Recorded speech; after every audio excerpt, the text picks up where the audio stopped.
très moderne, très actuel. Audacieux. Astucieux. Et je dirais ambitieux. Ludique. Renversé et renversant. Mon rêve, c'était de mettre en œuvre une approche actionnelle de la culture. On part du concept que c'est la culture qui va intéresser, qui va rendre intéressant le contenu linguistique. C'est-à-dire qu'on a culture et civilisation et langue qui marchent comme ça, de manière tressée. Je pense que Défi est nouveau par le renversement des priorités dans l'unité didactique.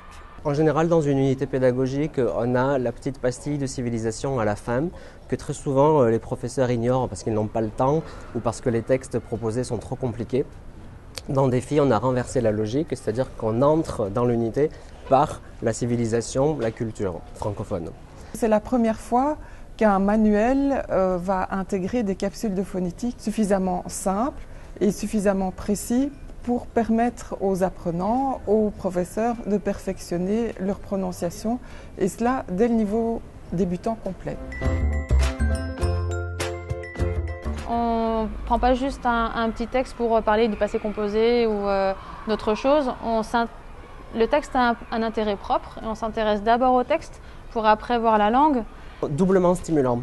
En fait, stimulant d'un point de vue linguistique, puisqu'on veut apprendre une langue, et stimulant d'un point de vue culturel. Donc ce qu'on a essayé de faire, c'est de prendre des textes qui avaient un intérêt culturel, qui ne soient pas des textes prétextes, c'est-à-dire qui peut stimuler autant l'apprenant que le professeur, parce que le professeur, c'est quand même le moteur de la classe, et si lui s'ennuie, ou si lui doit faire un effort pour sembler intéressé afin de stimuler ses apprenants, ça peut être plus difficile pour lui.